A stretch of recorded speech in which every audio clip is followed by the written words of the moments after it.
Today we're going to have the second Soul Sisters panel talk. And as you can see, I'm not Steph enough. I wish. But my name is Sanna Norbeck-Velin, and I'm a part of United Soul and a part of creating this event this weekend. Yesterday we had a beautiful talk, a Soul Sisters talk here about the different generations in hip hop here in Sweden. So that was very lovely. So I'm a bit warmed up from that. Today I'm going to warm up my English instead. Nice. Yes.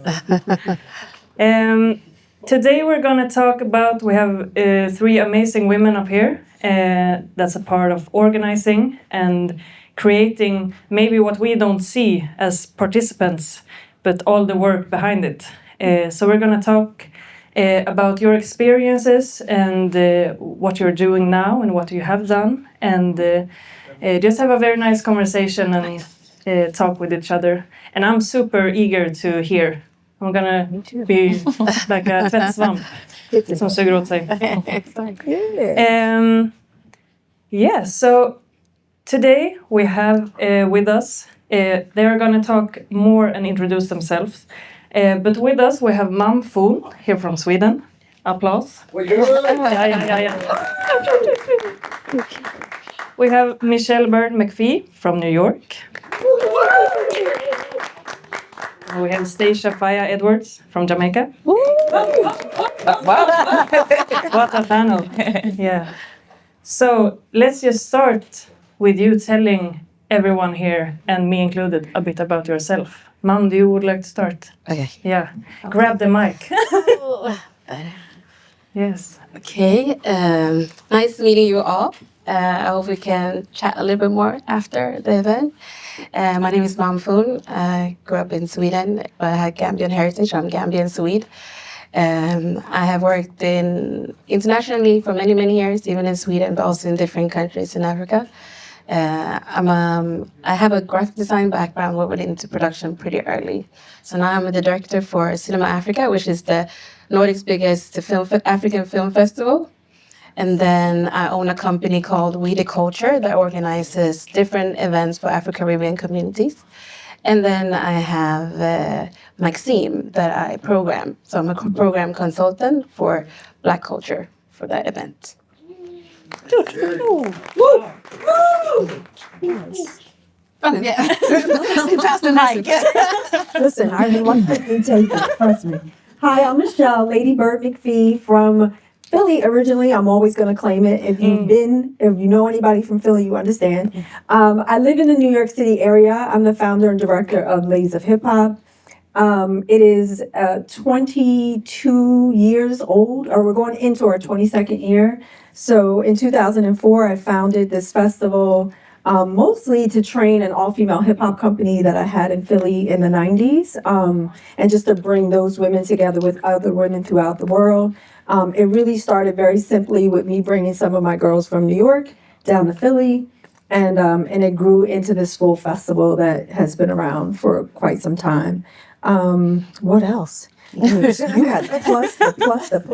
I am also a professor. I teach in higher education. I teach a movement class, but also professional development classes. I really do a lot of mentoring unofficially, just to make sure that I'm passing on basically all the skills and tools that I have for other folks to do this as well, so that they don't have to stumble through the dark to try and figure this out. I do all the grant writing and developing, some of the graphic design, just pretty much all the production and planning for the festival from top to bottom. And that's kind of who I am. I think more things will come out as we chat, but that's enough. Yeah. Give it some fire. Hello, everyone. I'm going through my whole vault right now to kind of give you a very small synopsis of who I am. Yeah, let me go through. Yeah. Okay, so hey, everyone. My name is Stacia Faya. I am a full-blown Jamaican that travels the world to teach my diverse culture. I've been doing this for probably 100 years in my eyes. Spiritually, mentally. I am a mentor for many all over the world. I still teach. I delve into what is traditional, making them understand that most of the movements that we are now seeing, especially from out of Jamaica, is truthfully because of our African and our European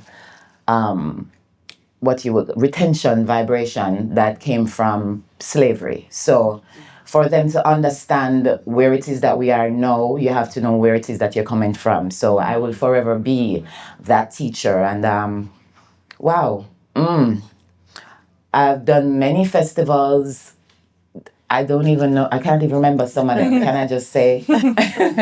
But along the way, definitely more will come out. I'm a dancehall queen, definitely I go on my head when I feel like. I skank like a man.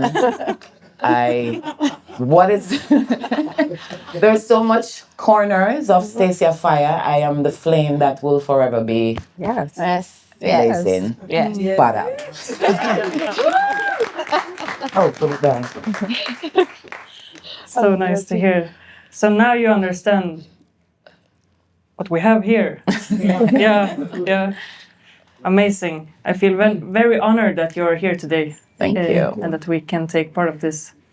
So to begin with, as organizers, we all start somewhere. And maybe the first step is just dancing or taking a class somewhere or meeting up with your friends. How would you describe from that first step to organizing today? Like, how did you come into organizing? Let's start there. Should I go? Yeah, sure. So I'm named after my dad's grandmother. And culturally, we get 7 personality traits from your namesake. And my dad's grandmother was one of the first women to hold like a Islamic women's group in Gambia, but also worked with when we were, I forgot my name. I'm talking Swedish, and I wanted to speak Wolof. Because my grandmother just came in. No, but so when they also were working towards independence, she was also one of the women that was really strong in that conversation, even though she didn't have the education, but from a women's community group. So my family often says that I started doing this very, very early. I used to force my friends, my siblings to have cabarets, to perform. And we had a lot of music in our household because my family was my parents loved music. So it came really, really early. I mean, I was in the student group, like in high school, we had when you have mötspåtagning here in the student, and I was the one organizing that. Like, it just followed me everywhere I went. So even me doing what I'm doing to now, people are saying that this is it was written in your life to do this. So for me, it's not even a job, almost. It's like my purpose. And I went to school. I come from a very academic family as well. So they was like, you have to study. So I was like, okay, I'll do my degree, but I'll do it in London because I didn't like Sweden at the time because as a Black woman, I just didn't feel safe or home. So London was my safe haven in Gambia.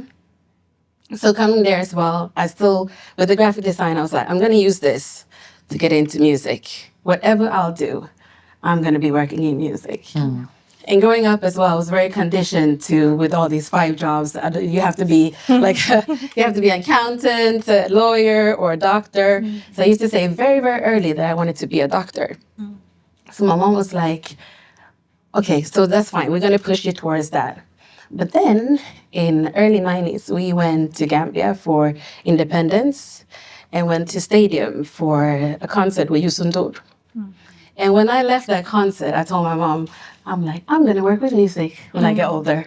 And she was like, no, you're not. You're going to become a doctor. What are you talking about? But that kind of followed me as well. So I would say that organization in community building and music has been parallel. But then it wasn't until after university when I came back from London, I got in contact with Selam, which is like a cultural organization here in Sweden that worked with different music. So it's more world music in general. So I got with them, and then they started touring internationally. So we had an office in Ethiopia, in Uganda, and in Kenya. So we started doing events there, bringing Swedish artists there, and then also taking them here to established venues. And that's how my journey went, like 16 years with them. I just, whatever I could do. So I went from graphic design to production because I knew I was actually good at it. So they asked me if I wanted to pursue that. And that's just how it went. I mean, COVID hit. And I was like, okay, when you've done like the same artist for the third time, and mind me, the circle went round because 25 years after seeing Yusundur, I actually got to produce Yusundur in Sweden and done it like 3 times now. Nice. So I was also very, I just felt like, hey, I need to pursue something else. And COVID hit, I went back to school, studied business development. I was like, I need to do something on my own. And that's how We the Culture came about. Nice. It's a little story. Sweet. Thank you. It's to be on the other side of the globe and hear similarities is, I just, as a Black person, we just don't know, right? Until we link up. But I grew up dancing with my family. Music was a huge part of my life. My mom was an avid record collector. My uncle worked at a radio station. So we would have all these, like what they used to call white labels. So it was before they actually got released. So it was just like walls and walls and walls of records of music. And, house parties, sitting on the steps, watching your whole family, my uncles, my aunts, everybody downstairs dancing. That's really how music and dance kind of connected me and was connected to me in my life. And then as I grew up, I knew I wanted to be a dancer, but really didn't know how to pursue it. My mom had 4 kids by the age of 28, was a single mom, took us from the projects to a home. She was an entrepreneur. I didn't even know what that word was, but she opened a salon in the house when I was like 10. And then probably by the age of like 15, she had her own salon and clothing store because she started doing hair from designing clothes. So she makes all my costumes and stuff for my company still. Yeah, so I have always had that like entrepreneurial kind of example around me. So my mom is my mentor. That's who taught me, just to do. There was no like I can't do. And then to watch her raise 4 kids, by herself pretty much, and my grandmother was young. My great grandmother was still around when my son was born. So we had like a very young family, and so just the women in my family were doers. So I just really kind of stepped into that same role. But as far as pursuing dance, I never studied anywhere. So when it came time to go to college, I didn't have that background. So I couldn't audition. I didn't have the ballet background. I didn't know how to count or choreograph any of that stuff. And I'm in my 50s. So we're talking before a lot of this stuff was so readily available through video and, through YouTube and all this stuff now where you don't even have to go to school. I mean, you don't have to go to school clearly, but it just was a whole different experience. You had to really dig, you had to find it, you had to create on your own. So I ended up creating. So after high school, I didn't go to college until I was 24, and I actively ran away from dance because I was a club head. First of all, I would just be in the club. It would just be like work, go to the club, go out to eat after the club, and then go straight back into work. And that literally was like my life for the first 5 years after high school.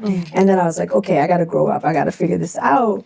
And I went to college at 24 and went to school for public health. So when I tell you I went actively away from it, I was like, you got to grow up, you got to grow up. Partied all through college, for sure.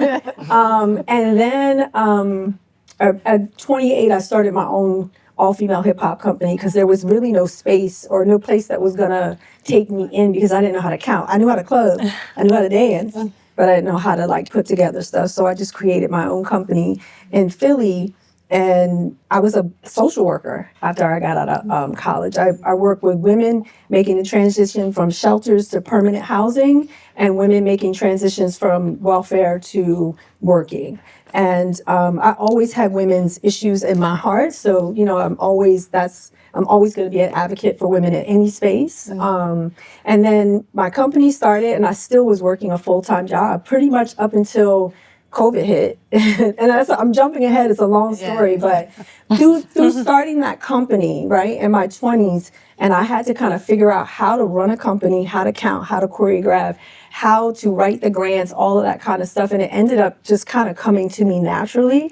I had a dancer who was in my company who had started dancing at like 5, so she knew how to do everything. She knew how to count, all that stuff. So we got together, and we ran the company together, and that was kind of how the company existed. And then within that time, I started Lazy Hip Hop to bring these women together during this one weekend every year, and that's how the company started. And then I went to college, back to college, because I was like, okay, I've been faking running this company for quite a long time. I want to go to school and learn arts admin. So I went back, got my master's degree when I was in my 40s, and that has served me well. I learned a lot of things that I was already doing, but other things that I couldn't do, you know.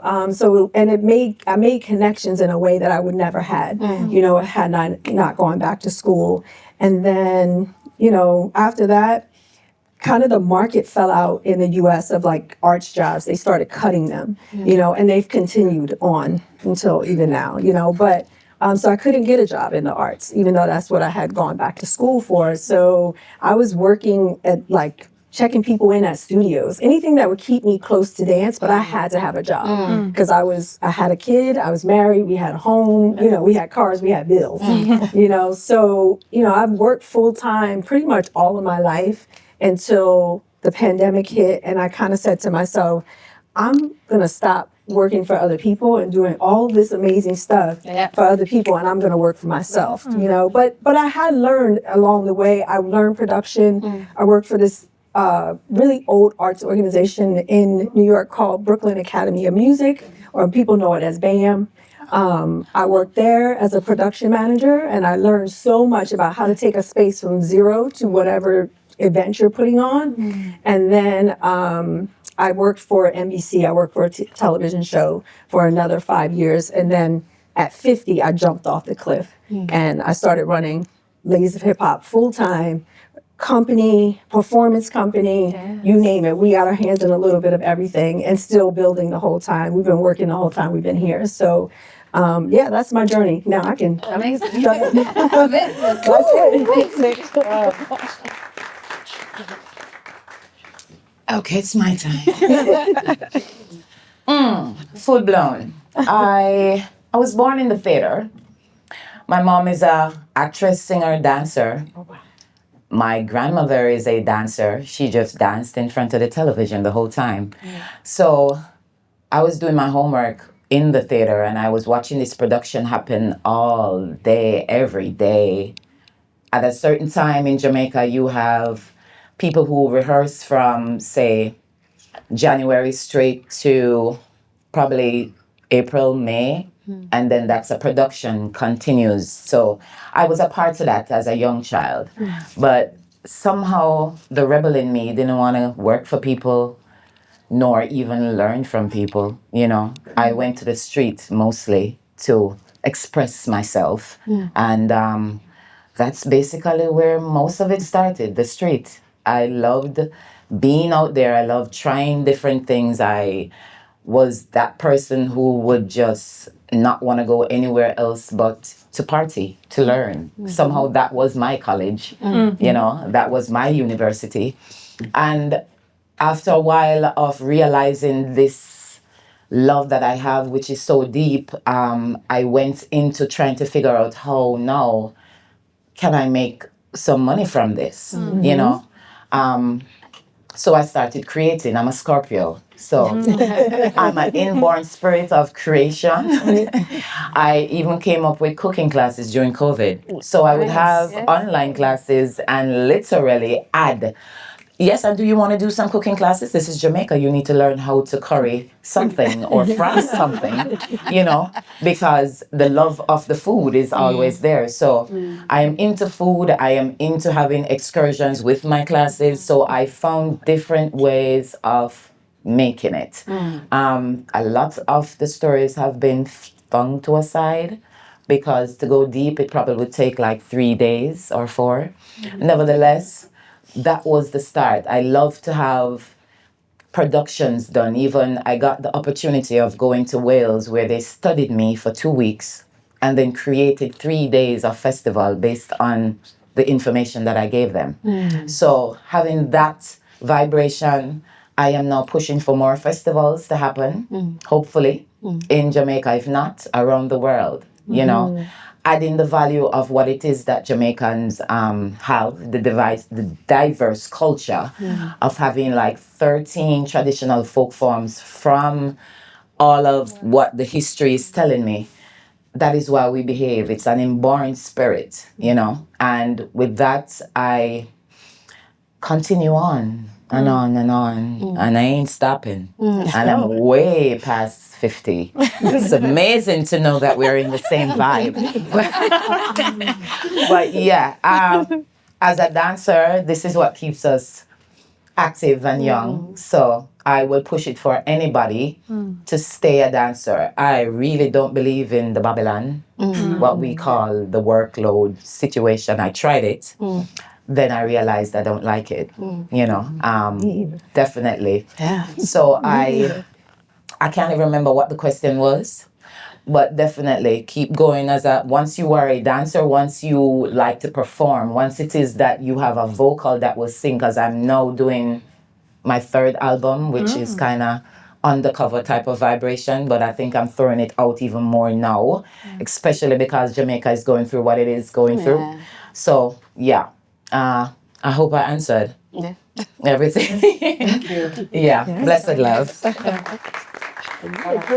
Thank you. It feels like I'm sitting like this. Taking it all in. Hearing about all your different journeys and different backgrounds, can you see, I open up for like, do you see any similarities or differences based on where you have been active? Like we have Sweden, Jamaica, New York. What do you think is the differences between organizing here in Sweden, for example, or in Jamaica? Is it... Off the bat, I can answer the money. Yes, go ahead. Yeah, The that money. was my next... Yeah. The money is the thing. If we had that much, which we do have the resources, but sometimes by far the government is never with what it is that we are doing. Hence, thus, most of the tourists or the tourism is based off us. But the level of it is that they would never say that's the reason that people come, you know. But nevertheless, we push, and I'm still pushing, and I'm still fighting for that serious acknowledgement, you know, wherever. It's not only Jamaica, it's worldwide, you know, that vibration. No, for sure. I'm just going to second that emotion, the money. And I think too, what I like, when I travel to other countries, what's very apparent to me is that y'all know so much about the history and care so much about the history of hip hop culture, right? And it has a different like reverence over here than it does in New York. Or I would just say in the United States, right? We're still fighting for legitimacy for theaters. We are like at the bottom of, you know, the pay scale always. We have just started getting opportunities to perform in these, what they call concert venues, you know. We've been in the Guggenheim Museum now, I think 4 or 5 times, but we've been around for 20-something years, and I had a company before then. You know, and it's the opportunities are just now coming, and I think they're only coming because they have to sell tickets. You know, so now we're like, you know, keeping people's jobs, but we're still not being paid what the ballet companies are being paid. And I'm not saying that is an even scale. I know that it's different everywhere, but we just don't have government funding to support art in general in the U.S., but, you know, now you're talking about art that came from Black and brown people. They can care less, you know what I mean? And they don't even know that it came from Black and brown people, you know? So we're fighting just for the true history, the real support, you know? I think they know. They know. They know. Yeah. They know. No, I would third that funding, but with Sweden and the system that we have in Sweden, there is actually, like, we have money when they put into culture, even though they're lowering it as every year as they go, and with this right-wing government as well, is taking away money, and especially for minority or global majority organizations. But what's interesting is that I was actually last year, I was in New York at BAM and did a course about festival management. And I realized also with the rest of the world, Sweden actually is one of the very few, except for Norway, I think, that has this cultural funding in this social system that they live in, right? But also got me is that I feel that we also lost of the being entrepreneurial. I could see that with Cinema Africa, for instance, I've gotten funding for like 27 years. If they didn't get one funding or one is off, it's like everybody go into panic. And I'm like, but how can we make money on our own? So there's also like, I feel that that's also a bit of a limitation because now we're not thinking, because we know every year when we apply, we might get that 800,000 or we might get, but still we're not being creative with it. Exactly. So even now when they have minimized our funding, I just feel like, because I also come from the entrepreneurship, like, and the inspiration from being in BAM and meeting all these people, I'm like, we're going to make it on our own. Like, we're going to find a way. And we also need to go into working with more corporates and for people to understand. Like, you're living on Black culture, but you don't want to pay us? Like, no. So even in Sweden, that conversation needs to be had because we like to live on like Black culture, but we don't want to be associated with Black people, or we don't want to, there's still that marginalization that's happening. So from that sense, I feel, Sweden is in a good position, but still not in a sense. Yeah. And speaking about fundings, if you haven't had that opportunity, what have you, I'm curious, and I think we all are, like, how have you met those svårigheterna? Yeah, the hardships. Yeah.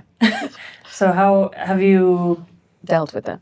Dealt with them and managed to like still producing and organizing, but without the fundings or the support? How have you? Fundraisers. What have you done? Fundraisers. Fundraisers, creative vibrations, anything that comes to mind, sweetheart. If you tend to dwell on that part of it, you don't get up. You don't come out. You don't do nothing. So I try not to think about them. At times I say I have no idea who is running the government, and I don't care the less. Funny enough, I do care. I'm caring now. Where I see it is that as a people, we're being slapped. So now I truthfully just want to slap them. I'm sorry. But nevertheless, you got to get creative. You got to be on that level of where it is that you know what you want. So don't try to stoop to that smaller level of, oh my God, I can't do this anymore. No, there's always something to be done. Unless you would not call yourself a creative person, Yeah. Thank you. Absolutely. We do a thing called robbing Peter to pay Paul, which means like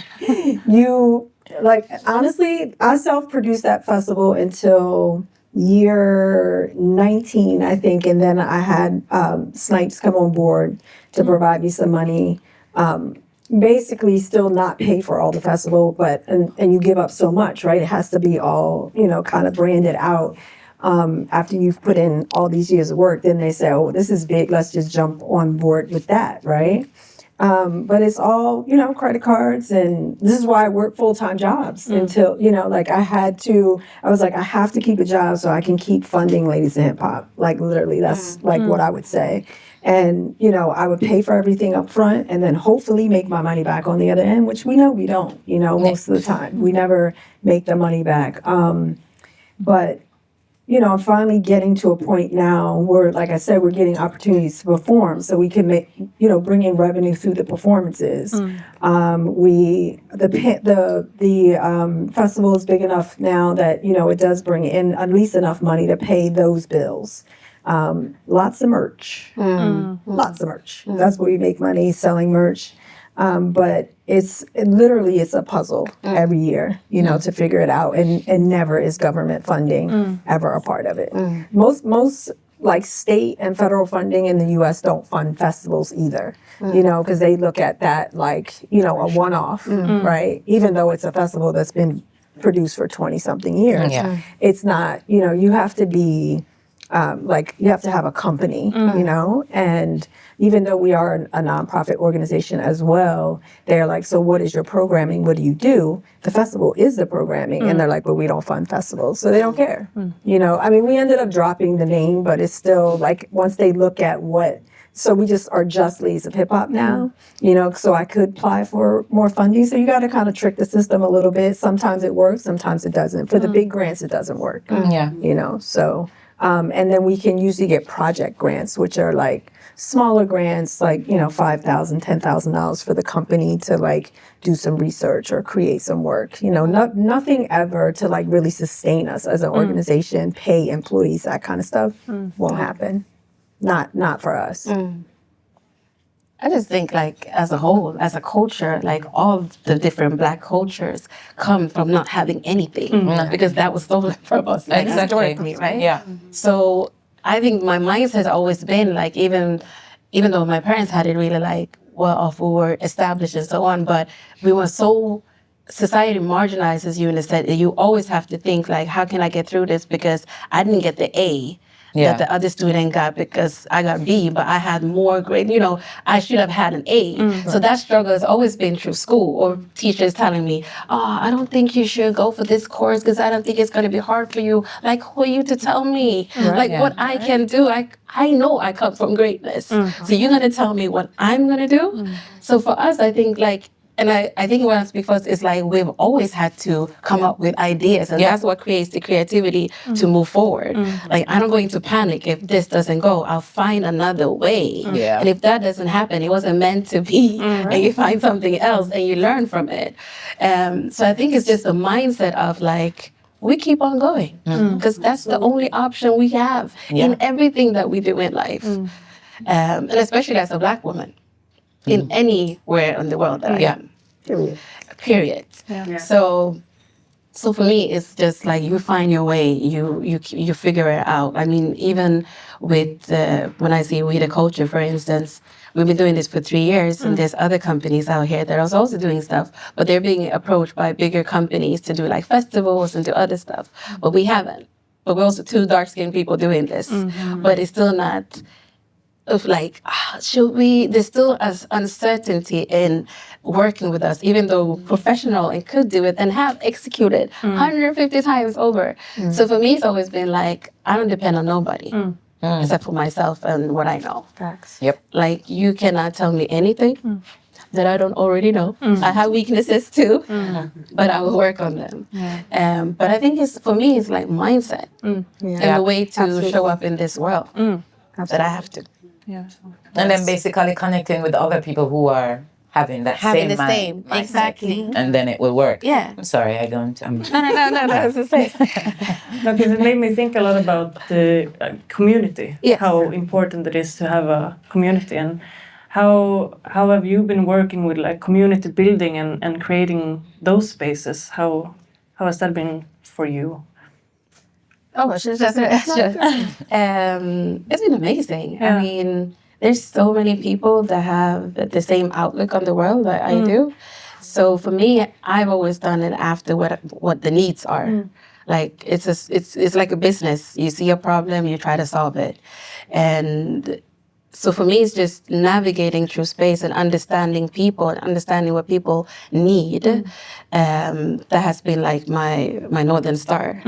And when you get to that point and you get to have people, then and people walk out of there with the feedback that you want, like that's what you need. That's what you want. And I think that's been the base of it. It's never been money. It's never been, fame. It's never been to show my face. It's never been to be like, I'm the one doing it. No, it's been actually like, my drug is to see people happy. So even now when I talk to my mom, I'm like, I didn't become the doctor, but I'm a happiness doctor, mommy. I make people happy. And that's also power. And for me, that's been my drug. I don't drink, I don't do anything crazy. So making people happy and understanding your crowd is super important. Talk to them, listen to them. What is happening? I mean, we're up in the age, but what's happening if you're 25 or if you're 20? What is your needs at that time? Because it's different from what we needed. I would say that. Yeah, I have nothing to add because I'm gonna say the whatsoever. same thing. I'm gonna say the same thing. It's like I do it for the joy of the community to see when I see the festival happening and people having fun, like that is like all the pay that I need. I mean, I need a little more, but like honestly, that's why I do it and that's why I push. Like seriously, Priceless. yeah, Really it is. Like, Nothing to say really. I just add the fact that joy is my savior. That is my religion, really. Love is my religion. And I realized that the vibration of my Jamaican people is around music and around dance, and that's their happiest time. So I live with that continuously. There is nothing else that really matters to my heart. Yeah. And just to add to that, I do love money though. I do By far. love money. By far. And the reason why I say it is because also where we got cut financially historically has also been on the finance and money, right? So my thing is just give the dues where dues is done. So it's if you're making money out of this culture, Black culture, make sure also that the people get it. And that's not really what's happening that I feel at the moment. And that's what needs to happen. So if I put in time, yes, I should actually get it back because time is all we have. But yeah. So I will, money. We still need money. we do. Yeah, by far. But the joy of to keep on doing and pushing what we're doing in this situation is that for sure. Yeah.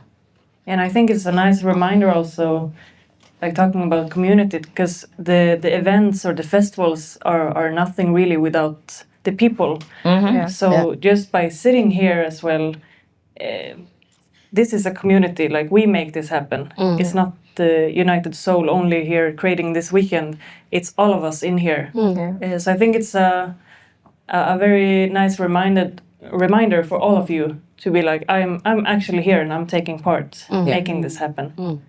So it works both ways. Definitely. Yeah. We have a lot of I don't know what it's called in English. Föreningsträff. What is Organizations meeting points. Yeah. Maybe. So during this weekend we have a organization meeting type thing. Points. Yeah. And so there's a lot of young people now starting to organize and get into the world that you have been in for a while now. Could you share some maybe advice or anything really that maybe helps in the beginning of the process? Oh, should I say? Yes, please. Follow your gut, and I'm saying that with like that it's light, but it takes time to get there. I mean, there's the best learning is experience.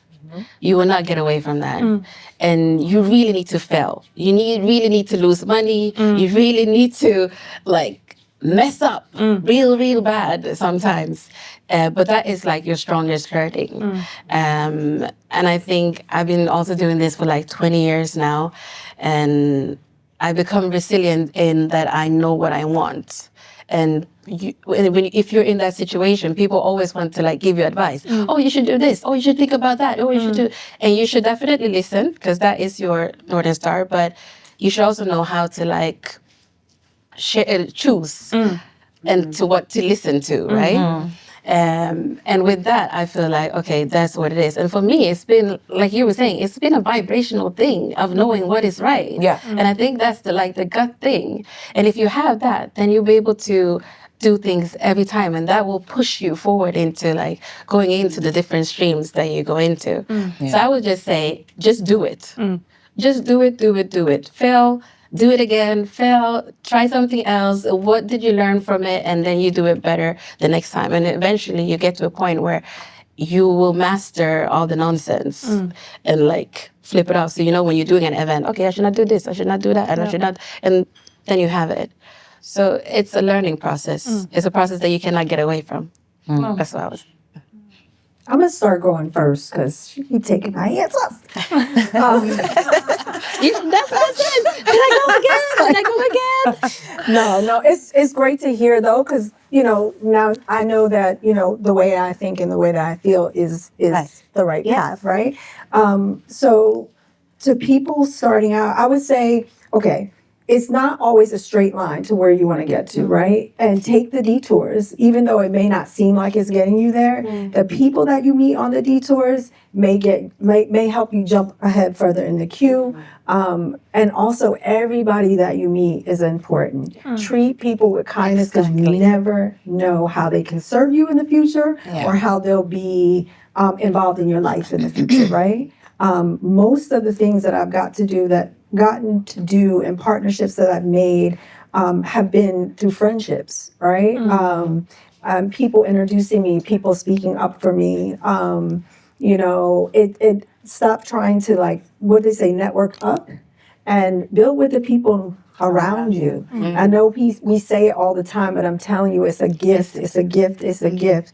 And find your people, find your team. Build a strong team of people who believe as much as you believe. No one's gonna really, like, if it's your baby, then it's your baby. You gotta raise it for sure. And so you can't expect anyone to ever feel exactly like that. That was something that I had to learn. And I'm like, this is important. I'd have breakdowns. But knowing, knowing and understanding that no one's ever going to feel like I do about Ladies of Hip Hop in terms of, like, the amount of time and work you have to put in behind the scenes, and just know that, know your mission, know your vision, right? Like, don't write those things for your organization just to have them. Like, really believe in it. And I go back and I read them. Like, what am I trying to do with this? Does this fit in my mission? Does this fit in my vision? I don't build stuff just for the sake of building it. Everybody's like, you want to do Ladies of Hip Hop somewhere else in the world? I do have them in different countries, but it's from genuine relationships with people. It's not just because I'm going to go over here and do a thing. I think that is the most rude thing ever. How you going to go in a community and do something and don't even know anyone over there? That happens a lot. No, I don't. I want to build with people if I know you, or if we become family. So just watch how you move through the world and move with genuine connection and relationships. I agree, 100%. For me, it's know your roots, know where you're coming from, where you want to go, have a mission, connect with the people who uplift your soul. I have no time for the rest, and I've grown to understand that. It took me a lot of years, but nevertheless, that lesson was learned. You connect, and for me, my roots is a big thing. So if that's not your vibe, then no problem. I'll move along. But then my vibe is this. I have my ancestors walking with, and I will be slapped if I'm not doing the right thing. So henceforth, I stay on that very serious line of connecting with those who are like-minded like myself. And it has helped me to propel to the next move. Even at this moment in time, I didn't even know that I was going to be here. But my tour was to actually start before this Hurricane Melissa. And I had to deal with her before I came because I got kids. So when it is that I got the opportunity to actually reach, I'm saying, okay, let me connect and just vibrate and push this even further, because I think it's always been in my brain that you have this whole culture on your back taken to places, and it makes sense to connect with who wants to actually learn where it is that we're coming from. And as I said, 13 different movements is not very easy to even teach, and connect that vibration. And you have enthusiasts who will go all out to just see even one. So yeah, I connect with those people and continue living. And also think, like, you shouldn't work with everybody either. Like, No. like that should be also in your from the beginning, actually. Like, you don't have to work with everybody. Yeah. If they don't, like, give you the same access back, you know what I mean? Like, because sometimes you will move with somebody and then that person has a whole nother vision and it takes you, and it could derail you and you learn from it. Yes. But I just feel like spiritually is something that you need to think about. Does it sit well with me? Yeah. And I also think that you don't have to be liked. I have you don't have to like me. It's totally fine. Yes. I'll stand over there and you stand over there. Of course. Like, it's Exactly. okay. And if you do, you do, because it's just a natural vibe.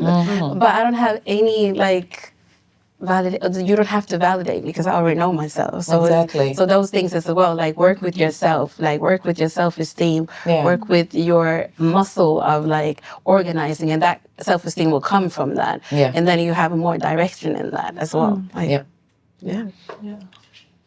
Well, I could keep on listening for hours.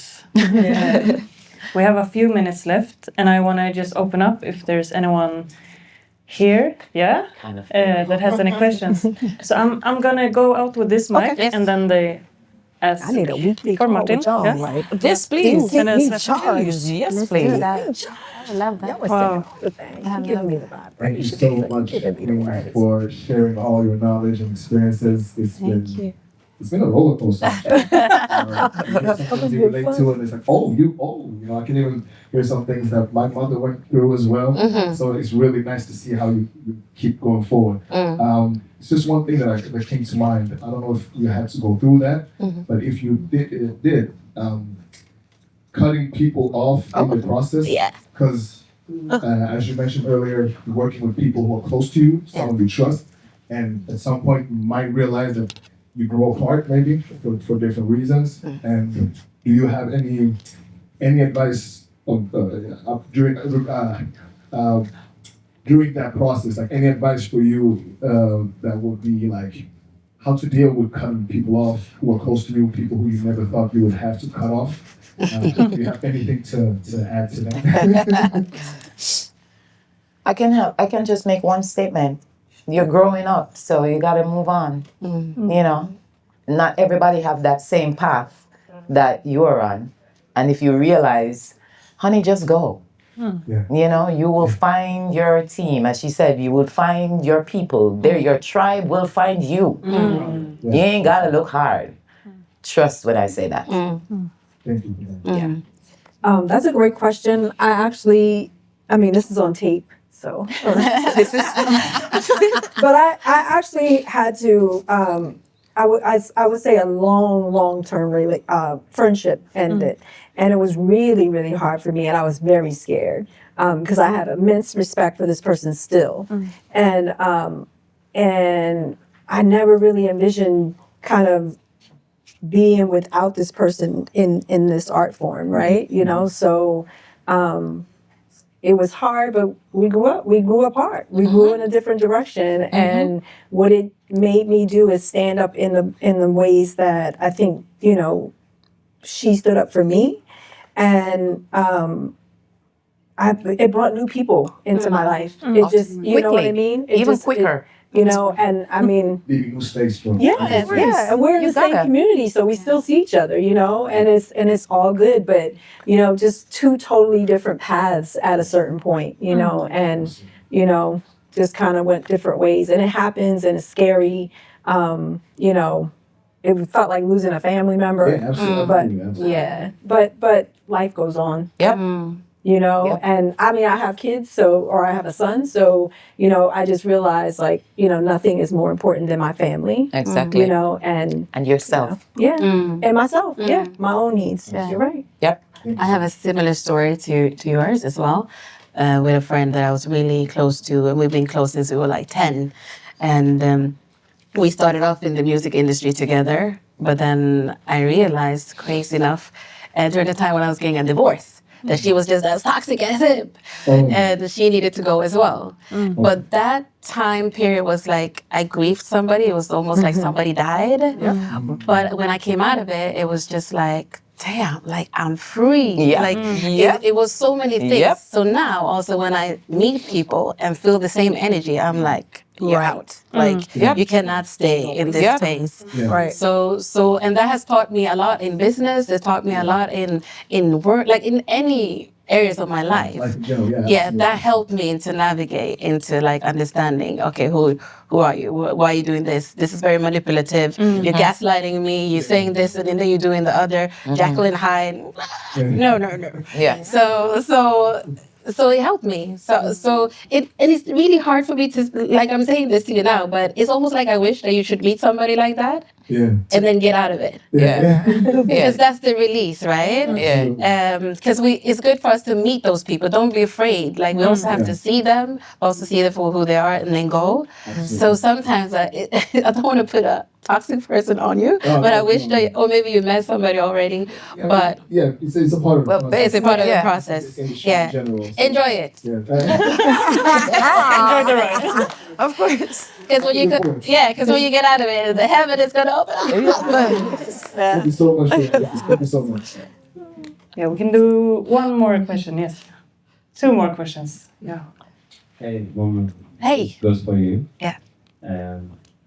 I know you work with a lot of with the culture, Yes. and I was asking, are you only working with the events that are more into filming or like clubbing and stuff, or do you include also the art scene in that sense? We haven't gotten there. Okay, so this is We the Culture is a platform that uses music as a tool to strengthen the Afro-Caribbean community through mind, body, and soul. So throughout, I actually come from art. I come from graphic design. I went to art school. So we want to implement different legs underneath this platform. We haven't got into art yet, but that is absolutely an aim.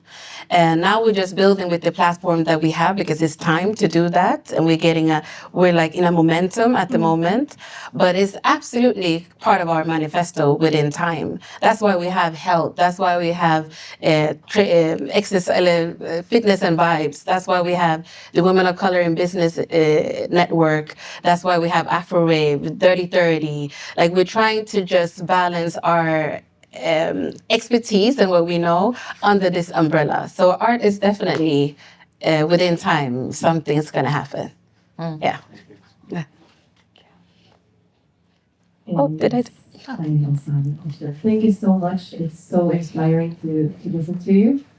And my question is, how do you balance, or how have you found a way to balance workload and not burning out?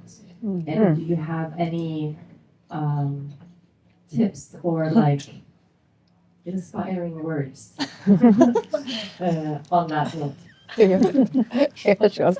Meditate, find water, look for, what is it called? Essential oils. Yeah. Different ways of doing it, sweetheart. Don't think it's just one way. It can't be just one. You can have your way and somebody else has another way. But for me, I run to the sea.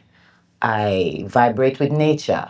I kid you not. I've been doing it for so many years that I just literally put myself in places where nature can help me more than somebody else, or probably say a book or whatever else is there that might be. I truthfully go amongst nature itself and try to find peace within me. I don't know. Hopefully that answers you. Yeah. Wow. Gotta go on some excursions with her. Gotta go to Jamaica. Yes, please. I've been a few times. I can't say that I don't burn out still. There's just times where you are just operating at a top level, right? All the things are happening and you have to be here, you have to be there, and it might be 2 straight weeks of just nonstop work. But what I have learned to do, and it's taken me a long time, is to let people help me. Right? I mean, that is like, I'm not good at it, like I'm going to ask you once, and if it's not done, then I'm going to do it. And that's not necessarily good, Yeah.